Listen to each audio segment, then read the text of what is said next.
My name is Dan Dorval, and I'm President and CEO of Dorval and Cherney Financial Advisors.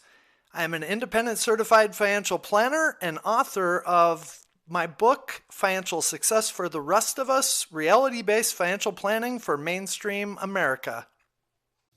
Hi, my name is Leah Woodley. I'm an associate financial advisor with Dorval and Cherney Financial Advisors. Our conversations discuss what it means to do quality of life planning in all areas of your life.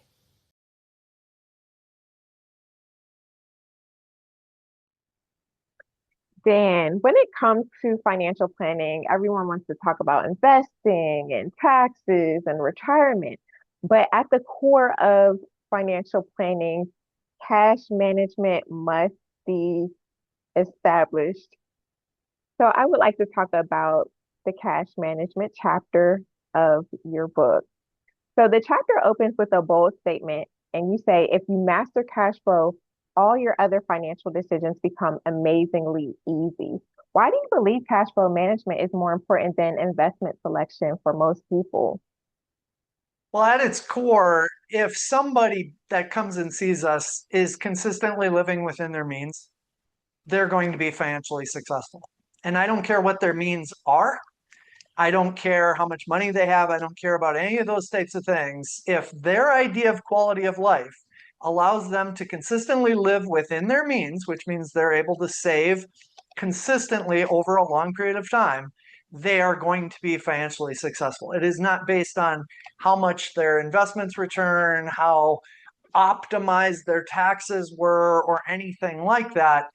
They are going to do well. And if maybe somebody makes a lot of money, they come see us and they're struggling to live within their means. So at certain times they're borrowing, pretty consistently for their lifestyle, regardless of income, because sometimes we'll see very high income people that just can't live within their means. Those people, it doesn't matter how good their investments are. It doesn't matter if they're paying attention to their taxes. They are going to struggle, and their ultimate retirement is going to be very challenging. So, at its core, financial planning really does come down to you must begin with living within your means. Absolutely. Now, you go on to talk about budgeting, and you said a traditional budget often fails because it's restrictive. I didn't really like that because I get like a dopamine hit every time I budget.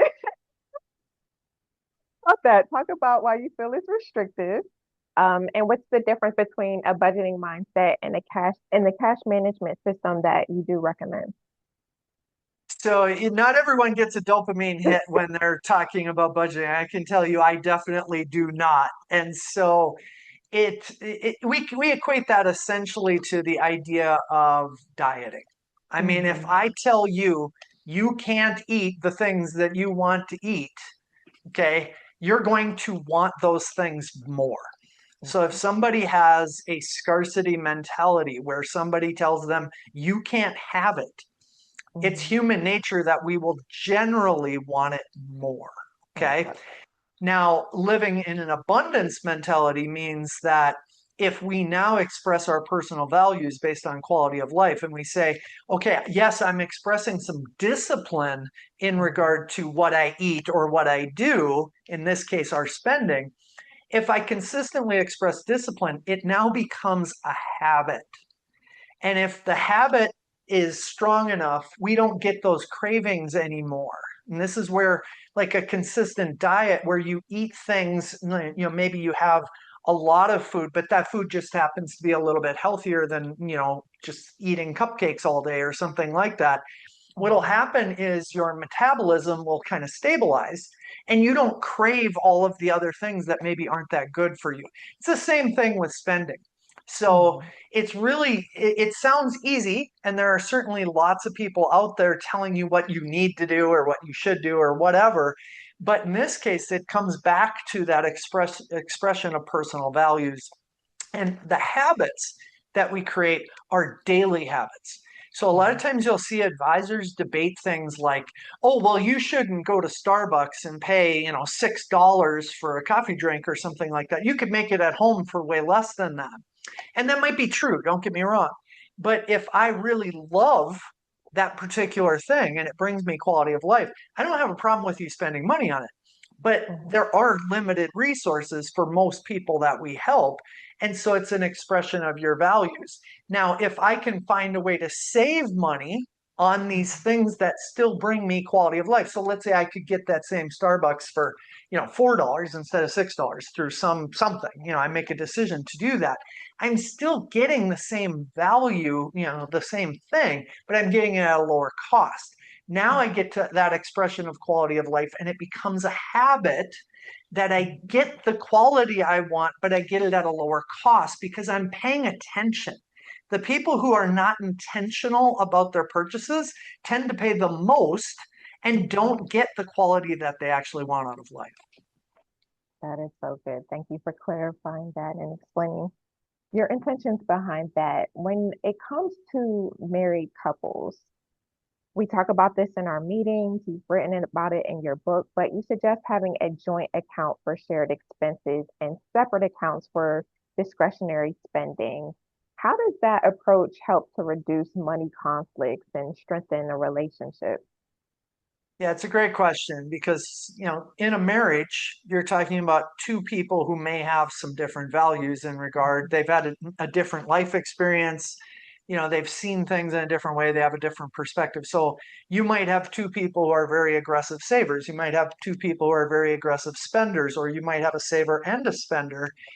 And so what happens is if I can now take our joint account, that is something that brings us together as a married couple. So all the income goes into the joint account.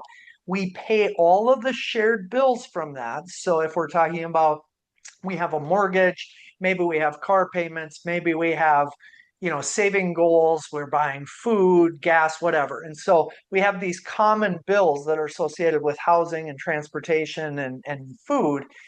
Those are the core needs that we have. Now we get into the discretionary side, and it's the discretionary side where we run into a problem because you might like one thing, I might like another thing. So, kind of a classic scenario, maybe a woman really likes to shop for clothes, and maybe the guy really likes to golf. I don't know. Okay. And so, what happens is I go out and I spend $200 shopping. My spouse sees that and they look at it and they go, well, if you spent $200 on this, I'm going to spend $200 on this because we need to be equal, right? And so you almost get a race to the bottom to see who can Mhm. spend the money the fastest. And you can get really good at this, by the way. And so we try to win this race. And by trying to win this race, we can easily take our discretionary spending, ratchet it up to the point of where we're even borrowing in order to maintain that quality of life. Now, if I take and I have two separate discretionary spending accounts, so one for each spouse, they get an opportunity to express their own personal values. And so this is not meant to be a restrictive budget. We're not trying to put Mhm. money into a separate account that's so minimal that you realistically can't do what you want to do. We want it to be enough that hopefully it feels like an abundance. But now, if I go spend $200 on something, the other person doesn't automatically feel compelled to spend Mhm. their own $200. They only do that if it brings them quality of life. So, having that ability to be together with the joint Mhm. account, but also have an expression of our own personal unique values, that matters a lot in a relationship. It absolutely does. My husband and I've been doing that since we've been married as well, and it definitely has been a benefit to both of us. I think another aspect that I don't know if you consider is that income disparity. So I know early on in our marriage, I made significantly more than my husband, and not that he ever gave me any inclination that it would be problematic, but just immediately I was like, let's just both have our individual accounts. We'll get the same amount in those accounts so that I never wanted him to feel any way about me making more than him. And then there were times when he made significantly more than me. And, it just helped to ease any potential friction that could have arisen from that situation. So I definitely am all for that system. Now, you introduced the hierarchy of cash flow as a step-by-step framework, and we talk about it all the time. For someone who feels overwhelmed by competing financial priorities, how can the hierarchy make them make better decisions? Well, again, for a married couple, it starts with this cash flow mechanism. So we have to manage that. We have to live within our means and we have to have the ability to save something. I mean, if we are living beyond our means consistently, no other decisions that you make really truly matter. Everything else is going to be hard. And so the hierarchy, though, is if we have limited resources. So imagine a young couple, they just got married, Mhm. they have incomes, maybe they haven't started a family yet. They might have a lot of extra income at that point, two incomes, no kids. Then all of a sudden, maybe they have kids, maybe they have daycare expenses, maybe they have other higher expenses, maybe they buy a bigger house with a bigger mortgage. Now they might have restricted cash flow because they've had higher costs. Then over time, their incomes go up. Well, when their incomes go up, if they don't have a framework for what to do with those higher incomes, it might just translate into higher discretionary spending because we Mhm. can spend more and it's okay. But the hierarchy, what it does is it allows us to take a step at a time, be intentional about, okay, we're going to start with making sure we're saving for the future and getting a match. And then we're going to pay off any high interest debt that we have. Then we're going to save and accumulate in emergency reserves. Then we're going to start to get into the investing side of the equation. And so by doing that, it allows us to come back to more of a big picture approach, take steps to move in a positive direction, rather than almost just doing random things with our life and having Mhm. no idea if those things are aligned with what brings us quality of life. Yes, absolutely. I definitely think the hierarchy of cash flow has benefited so many people, and I love that strategic approach to managing your finances.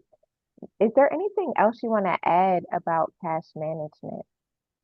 I think one of the things that's really difficult in today's world is we have a very judgy society. If you go Yes. on TikTok or you're on, social media of some type, people love to tell you what you're doing wrong. And in the end, now we question, okay, just because somebody else thinks that this is the right thing to do, does that mean it's the right thing to do for me?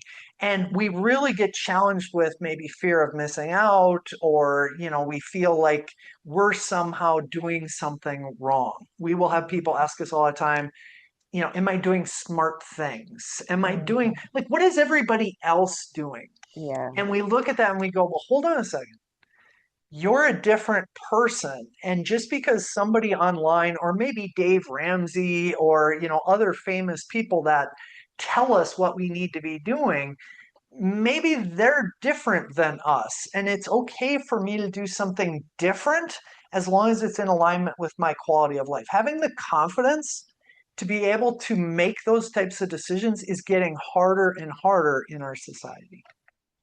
It definitely is.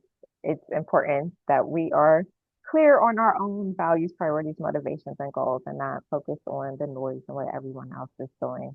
Well, thank you so much for discussing the cash management chapter of your book, Financial Success for the Rest of Us. And until next time, have a great one. Thanks, Leah. Thank you.